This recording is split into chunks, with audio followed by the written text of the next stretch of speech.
दोस्तों कैसे आप लोग। देखिए आरआरबी टेक्नीशियन भर्ती में बहुत ही बड़ा बदलाव हुआ है जिसके बारे में इस वीडियो में हम आपको बताने वाले हैं।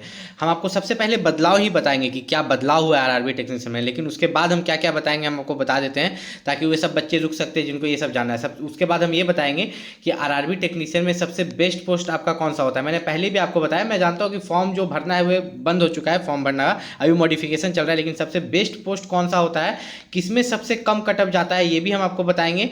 और आप आरआरबी टेक्नीशियन को एक बार में कैसे क्रैक कर सकते हो। जैसे कि आपको पता है कि आरआरबी टेक्नीशियन में एक सिंगल एग्जाम देने से, ठीक है, एक सिंगल एग्जाम देने से सीधा आपको जॉब मिल जाता है, सीधा आपका डॉक्यूमेंट वेरिफिकेशन है, आप उसके बाद आपका कुछ भी नहीं है, आप एग्जाम निकालिएगा, कुछ फिजिकल विजिकल नहीं है, सीधा डॉक्यूमेंट वेरिफिकेशन के लिए आपको बुलाया जाता है आरआरबी टेक्नीशियन में। ठीक है, तो सबसे पहले बदलाव क्या हुआ है वो हम बता देते हैं। आपको पता है कि फॉर्म अप्लाई का लास्ट डेट जो था वो था 31 जुलाई। क्या था?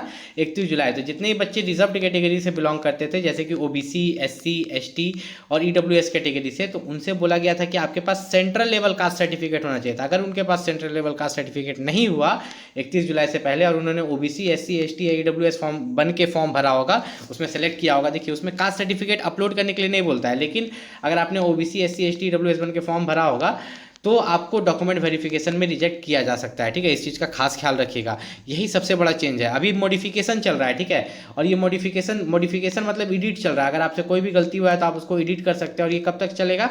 10 अगस्त तक। ठीक है, 10 अगस्त तक आरआरबी टेक्नीशियन का फॉर्म को आप एडिट कर सकते हैं आरआरबी के वेबसाइट पर जाके लॉगिन पासवर्ड डाल के। ठीक है, अब मैंने आपसे वादा किया था कि मैं बताऊंगा इसमें सबसे ऐसा कौन सा पोस्ट है जिसमें सिलेक्शन के चांसेस बहुत ज़्यादा रहते हैं। तो इसमें जो आपका टेक्नीशियन में अगर आप देख रहे हो तो टेक्नीशियन ग्रेड 3 जो ब्लैक स्मिथ है, ठीक है, टेक्नीशियन ग्रेड 3 जो ब्लैक स्मिथ है, वो ऐसा पोस्ट है कि आप कहीं से भी भरते हो तो आपके सिलेक्शन के चांसेस बहुत ज़्यादा होते हैं। अब इसके अलावा कौन कौन से पोस्ट है जिसमें आपको सिलेक्शन हो सकता है और कौन सा जोन है, ठीक है, कौन सा ऐसा जोन है जिसमें सिलेक्शन हो सकता है। देखिए, अगर आप इसमें से किसी भी जोन में आते हैं, ठीक है, किसी भी जोन में आते हैं, अगर आपने मुंबई फॉर्म अप्लाई किया है, ठीक है, मुंबई जोन में फॉर्म अप्लाई किया है, या आपने गुवाहाटी जोन में अप्लाई किया है, ठीक है, या आपने चेन्नई जोन में अप्लाई किया है, तो ये सब कुछ ऐसे जोन आते हैं ना कि जिसमें सिलेक्शन के चांसेस बहुत ज़्यादा है। मुंबई में क्यों है इसका कारण बताते हैं, क्योंकि इसमें नंबर ऑफ वैकेंसीज बहुत ज़्यादा है।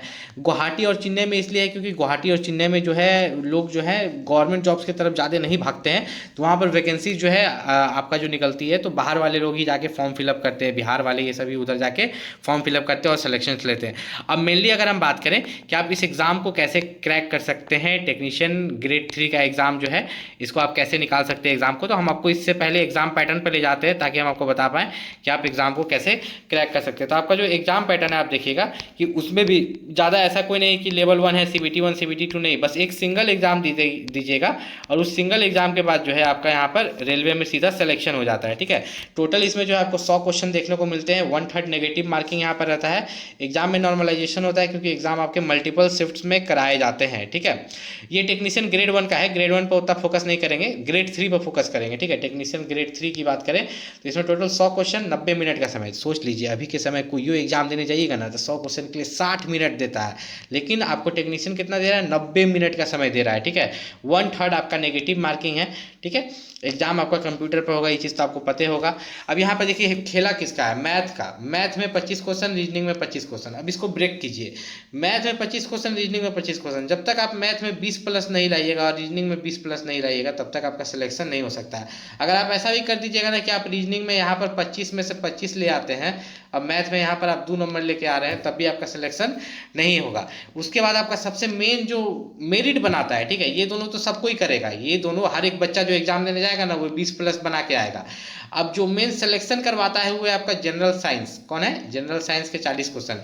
इसके लिए मैं हमेशा बोलता हूँ, मैं कभी भी प्रमोशन नहीं करता जनरल साइंस का सब्जेक्ट के लिए, इसके लिए सबसे बेस्ट होता है आपके लिए स्पीडी पब्लिकेशन का बुक। किसका? स्पीडी पब्लिकेशन का बुक एक बार आप पढ़ के चल जाइए। ठीक है, अभी से नहीं 10 साल पहले से चलते हुए आ रहा है, उसी से बच्चा लोग सिलेक्शन लिया है स्पीडी पब्लिकेशन का बुक से। ठीक है, तो उसको आप पढ़ लीजिए, अपने घर के आसपास कोई दुकान है वहाँ से खरीद लीजिए, उसका लिंक हम इस वीडियो के डिस्क्रिप्शन में डाल देंगे, वहाँ से जाकर देख लीजिए कैसा होता है, और घर के आसपास के दुकान से खरीद लीजिए अगर आपको यहाँ से भरोसा नहीं है तो। ठीक है, लेकिन खरीदिए और पढ़िए जरूर। और आरआरबी टेक्नीशियन के लिए जो सबसे बेस्ट बुक है जिसमें सब सब्जेक्ट रहेंगे, उसका बुक हम इस वीडियो के डिस्क्रिप्शन लिंक में डाल देंगे, यहाँ से जाकर आप परचेस कर लीजिएगा। और कोई भी दिक्कत हो तो नीचे कॉमेंट करके पूछ सकते हैं। अगर आप भी आरआरबी टेक्नीशियन एग्जाम की तैयारी कर रहे हैं तो आपको पता है कि आरआरबी टेक्नीशियन में जो सबसे मेन रोल प्ले करेगा वो है आपका जनरल साइंस है। तो जनरल साइंस के लिए अगर आपको ऐसा चाहिए कि एक पीडीएफ हो, उस पीडीएफ में पूरे क्वेश्चंस दिए रहे जिससे आप तैयारी कर सको। ठीक है, वो ये मतलब मेरा खुद का नहीं है, किसी टीचर का बनाया हुआ है, तो एज अ स्पॉन्सर में अगर आपको बताऊंगा तो क्या आप उस PDF को लेना चाहोगे? ठीक है, अगर लेना चाहोगे तो आप नीचे कमेंट करके बताना, नहीं तो आपके लिए मैंने बताया स्पीडी पब्लिकेशन का बुक, वो भी आप ले सकते हो। ठीक है, जो जेन्युइन होता है देखिए वही बताएंगे, ऐसा नहीं कि मतलब किसी का प्रचार कर देंगे। प्रचार करते हैं तो बैनर वैनर दिखाएंगे ना जी। जेन्युइन जो स्पीडी पब्लिकेशन मैंने बताया है उसे आप जरूर लीजिएगा। कोई भी दिक्कत हो नीचे कमेंट करके पूछ लीजिएगा।